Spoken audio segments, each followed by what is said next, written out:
What is going on, YouTube? It is FlopFish here, and welcome to another NHL 13 gameplay commentary, and welcome to another discussion on the Vancouver Canucks. And this is especially needed after last night's loss because, cleanup on aisle 5, the bandwagon has crashed in the local Safeway because Taylor Hall almost got 5 goals and won someone $1 million.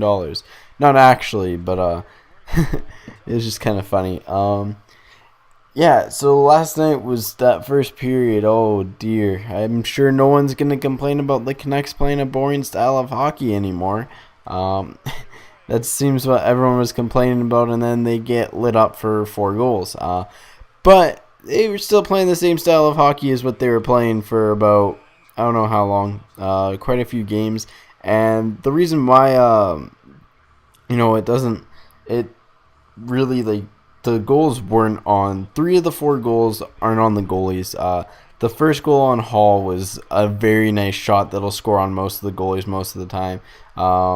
The second one on Schneider was a screenshot by his own player. His own player screened him. That's just the most frustrating thing in the world. Then he gets pulled right away. Those 2 goals were not his fault in any way, shape, or form. And if anyone tries to look up the score and say, oh, he is at fault for it, no, the defense was like pylons out there. And I'll get into that later. But third goal on Luongo would have been the cross crease for Hall, and he just sniped it again. Luongo almost got it, but not quite. So still have no problem with that one going in. It was pretty tough to save as a goalie. So yeah, there's 3 goals. The 4th goal, I'm not really fond of because I don't think it should have gone in. But it was also a nice move by Hall. So it's kind of one of those that there's no one defending that area, and Hall made a nice play to score. And it's kind of how I feel about that one. Yeah. So on to why the defense looks so bad, and especially in the early part of the game, and especially I guess throughout the rest of the game, and why our lines were completely shut down. If you ever get the chance to see this game again, I think someone uploads them to YouTube or something. I would highly suggest watching how many of the Canucks plays were intercepted by the Oilers. Also watch how many of the Canucks plays, or the Oilers plays, that were predicted, just consistently working. The Oilers, because half their team is fresh out of school, they did their scouting reports, and they did their homework, they brushed up on it, and they knew pretty much they were just completely outplaying us in any way, shape, or form. End of story. And they outcoached us for sure. That's not even a question. If someone wants to argue that, then you can no. They were way more prepared for us than we were for them, and they were just better. They came out. They were fast. They came out wanting the game. I guess wanting the game something hard to value. I'm sure the Canucks still wanted the game, but like I said, they were just every single one of their plays were being predicted by the Oilers. You look at how many passes.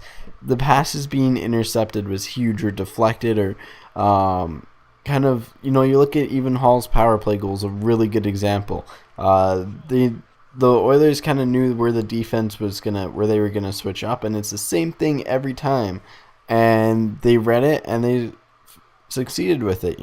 It seems like the Oilers really prepared for us, and that's part of the problem with the Canucks is that they play a very, very predictable game. They're not gonna do too much off the rush. They're gonna play their typical defensive game, especially right now. But it's one of those things that is quite frustrating if you follow the team a lot. Is that the fact that they haven't been able to score a ton lately, and the fact that they play so predictable that these games are gonna happen, and especially come playoff time.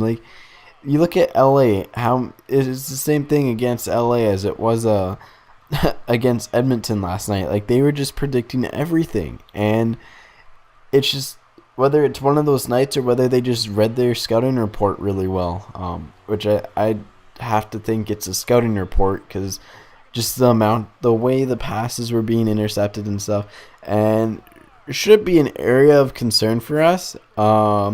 Yes, because if they picked up something that's very easy to kind of beat us in a way, then we're definitely gonna want to kind of look into preventing that. So yeah, that's kind of where I stand right now. I've never been a huge fan of AV, but I really think something needs to change with the line combinations and, well, not line combinations, but the strategies. Like, it's just like I said, they play such a predictable style that it's worrisome that if teams will pick up on it, kind of like they did the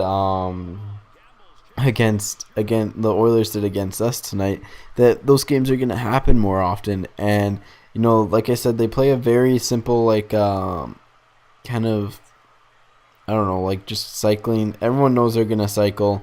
Everyone kind of knows what they're going to do, more or less. They're going to pass a lot, and generally if you keep them to the outside, they're not going to score. And overall, it was just a frustrating first period last night. They played better. Luongo played like lights out to end it. But anyways, guys, that's it for this. Hopefully you enjoyed the video. If you like the video, leave a like. I will do weekly stuff about the Canucks, if not daily now. And anyways, guys, take it easy and peace out.